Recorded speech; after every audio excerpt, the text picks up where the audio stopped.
Olá, você está no canal Literologia. Aqui é o espaço em que usamos para dar dicas de livros, de estudo, sobretudo para você que é da área de letras ou de qualquer outra língua, às vezes neorromânicas, né? Vamos dizer assim, porque hoje a dica, gente, é de um livro bem interessante mesmo, para você que estuda espanhol, para você que estuda latim, para você que estuda língua portuguesa e quer entender mais ou menos a semelhança entre essas três línguas, né? O que há de um que também há no outro, de onde vêm certas palavras, certos usos e tal. Vamos indicar um livro muito especial, muito bom mesmo, pessoal.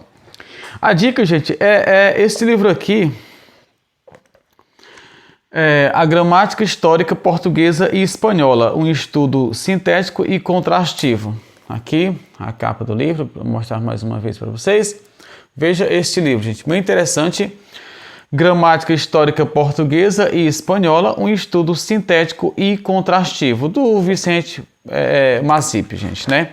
Esse autor aqui, gente, ele é muito bom mesmo, muito bom, sobretudo nessa área da filologia também, né, de estudos históricos e tal. Claro que claro que ele estuda na perspectiva da sincronia, né, dos estudos atuais, né, do momento atual da língua, aliás.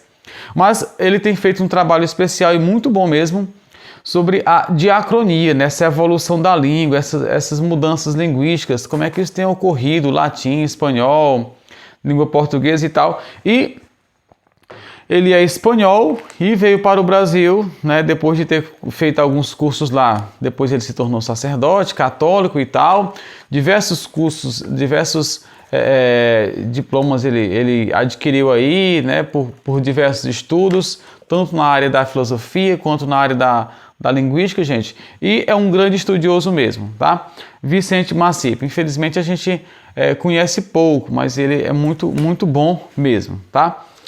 E esta gramática aqui, ele tenta colocar mais ou menos os pontos em comum entre o latim, o português e o espanhol. Então a gente vai encontrar aqui algumas semelhanças, né, sobretudo no que diz respeito aos fonemas, né? Os fonemas são meio próximos e o acento de intensidade na penúltima sílaba. Nós sabemos que nessas três línguas, a grande maioria das palavras é paroxítono, né? Ou seja, a penúltima sílaba acaba tendo um endosso maior aí, tá, gente? Tá? Então é um ponto comum entre as três línguas. Outro ponto é a ortografia, muitas vezes compatível. Além disso, nós temos aí, em semelhança, a base léxica e os morfemas afins, né? Muitos morfemas parecidos, né, gente? Prefixos, sufixos, essas coisas acabam tendo um significado aproximado e ajudando a gente a entender melhor essas duas línguas, tá? O distanciamento que ele encontrou nessa procura, nessa perscrutar melhor essas línguas, é um distanciamento realmente de ordem estrutural, na medida em que o latim, a gente sabe disso, é uma língua sintética, né? É uma língua de casos, é uma língua em que, às vezes, né, o significado da palavra é somente na desinência ali, no finalzinho da palavra, você vai saber a mudança, gente, é muito interessante isso. Então, por exemplo, você fala Iulius, né, o Júlio, você fala Iuli, já é do Júlio, já muda de caso, muda de significação, muda de função sintática, já é outro uso. De modo que nas línguas de caso, a gente precisa ter muito mais cuidado para entender diversos elementos, né, para entender mesmo a função, aliás, a frase, né, o sentido da oração, porque são muitos elementos envolvidos ali. Você precisa realmente fazer uma pesquisa e fazer uma espécie de raciocínio por, sei lá, às vezes indução, tá?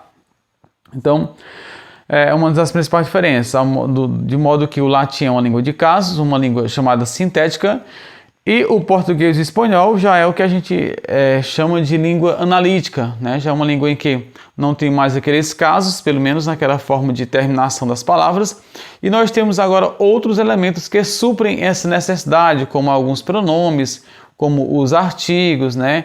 Então esses elementos suprem a necessidade das terminações dos casos em latim. Então a gente tem línguas analíticas, de modo que ele vai dizer que a principal diferença seria essa aí, entre a sintética e línguas analíticas, tá, gente? Então, assim, esses elementos aí com algumas funções, tá?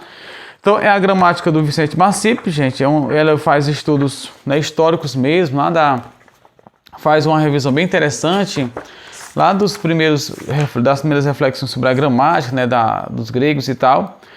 Então, no primeiro tópico aqui, você vai encontrar, né, a questão, uma reflexão sobre comunicação e linguagem, som e expressão, depois português e espanhol, duas línguas próximas, e vai falar dos fonemas, né, de algumas questões vocálicas, do alfabeto, tonicidade, né, os primórdios. Depois é bem interessante que ele faz um estudo aqui e coloca isso de maneira bem clara e de fácil entendimento, os primórdios da língua, né, as primeiras reflexões sobre a língua e a questão da língua mesmo.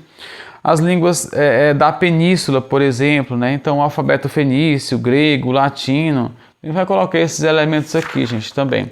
E claro que ele vai entender que, apesar de algumas questões, né, que entraram do grego, né, de línguas germânicas e tal, saxônicas, e a gente tem o latim como predominância, tanto no português quanto no espanhol, gente, né? Na parte 2 você vai encontrar aqui a origem das vogais portuguesas e espanholas, bem legal. Ele fala aqui dos ditongos, né, dos hiatos, vogais átonas e tal, vogais tônicas, gente, tá? Depois vai falar sobre a origem das consoantes portuguesas e espanholas, né, consoantes iniciais simples, grupos consonantais, bem importante este estudo aqui. Na parte 4, a sistematização das mudanças fonéticas, gente. É bem interessante aqui a questão lá dos metaplasmas, apesar de ele não usar esse termo aqui. Quer dizer, eu não me lembro, acho que ele não usa esse termo de metaplasma. Mas assim, a permuta, a queda, a crase, o acréscimo, são os estudos do metaplasma que você encontra em outros materiais, tá?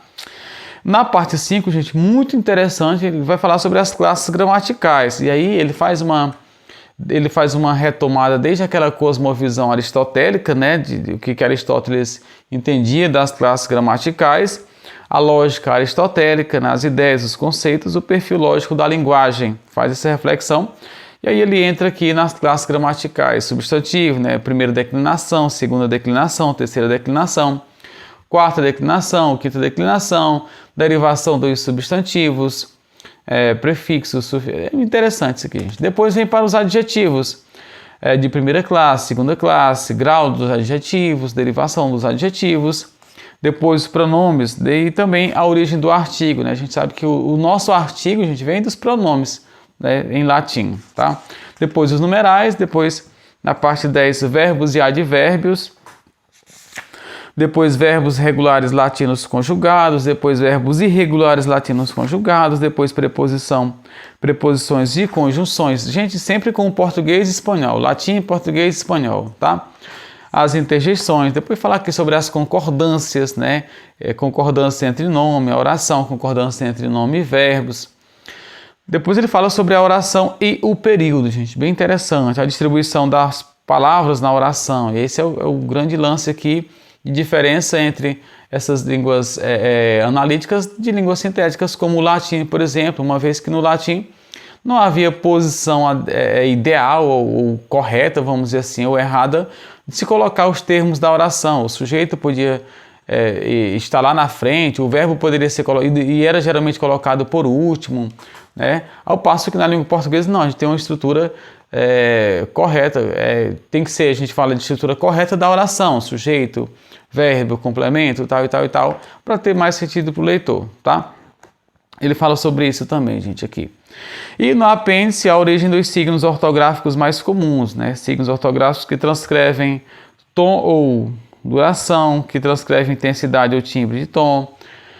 E é isso, gente, aqui, né? Depois você vai encontrar aqui símbolos em abreviaturas e tal. Eu vou realmente mostrar o texto para você ver que é um texto bom, né? Isso aqui eu acho que é importante você ver como é por dentro, tá certo?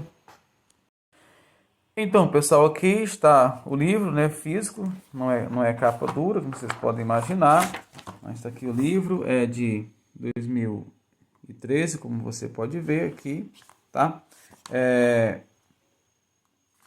Aqui o prefácio, gente, o sumário, que você pode encontrar aquilo que eu já falei, né, questões aí dos tópicos iniciais aí, gente, tá? Do alfabetos e tal. Depois você...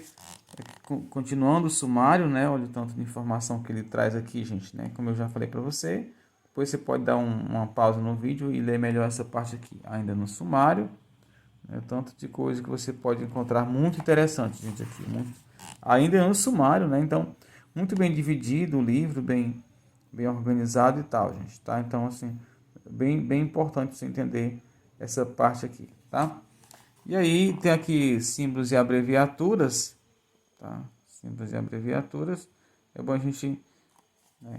Então, passando aqui, que você vai encontrar. Você tem aqui o prólogo, né? Sobre estudos linguísticos e tal, daquela questão dos neogramáticos, faz uma reflexão aqui. Depois você tem aqui essa questão de sons e letras, né? Essa parte que eu gostei muito, gente, que ele faz uma espécie de árvore genealógica da língua portuguesa, e é bem interessante a gente saber essa questão, tá? E tem muitos gráficos aqui, né? Muitos quadros você vai encontrar nesta gramática, tá, gente? Aqui, olha como é interessante, tá? E vamos prosseguir aqui para ver se sempre assim, olha, como é muito bom mesmo, muito bom. Mais gráficos, mais quadros e tal, contrastivo mesmo, né? Então, os tópicos aí que ele traz, né? Você percebe que graficamente aqui a visibilidade do texto é muito bom, muito didático, muito bem delimitado e tal, as partes, gente, e tal.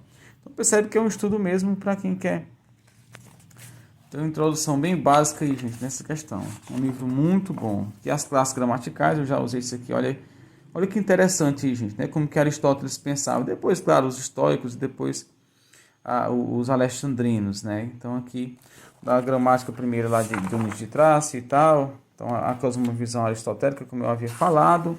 A lógica aristotélica. Então, eu estou passando muita coisa aqui. Esse quadro que eu achei muito interessante mesmo, né? As categorias aristotélicas e as classes gramaticais. Importante entender isso aqui, gente, tá? Muito importante mesmo, para entender de onde que vem esses conceitos, essa visão. Aqui já traz aqui uma questão das palavras latinas mesmo, da declinação e tal, dos casos e declinações, e vai aprofundando. Vou passando aqui mais rápido para a gente... muitos quadros, gente, e tal, olha, interessante mesmo. Então, para mim é um livro, assim, preciosíssimo, valioso, porque traz muitas coisas interessantes sobre português e espanhol, tá, gente? Aqui traz um resumo básico daquilo que eu já falei para vocês, tá? É a gramática do Vicente Marcipe. Gramática histórica, um estudo sintético e contrastivo. Então, gente, é isso, né, sobre a gramática de hoje. Indicação para qualquer pessoa que estude latim, espanhol ou outras línguas, né, e também língua portuguesa, para você saber mais de onde vem, né, muitas coisas da língua portuguesa. Esta gramática aqui, a gramática histórica do Vicente Marcipe. Eu deixarei aí o link para que você possa adquirir esta gramática. Se você puder adquirir por este link, se quiser, né, se estiver interessado, fique à vontade, agradecerei. E agradeço também se você compartilhar esse vídeo e indicar, sobretudo para pessoas que são realmente estudiosos da língua no nível um pouco mais aprofundado, tá bom? Foi um prazer e até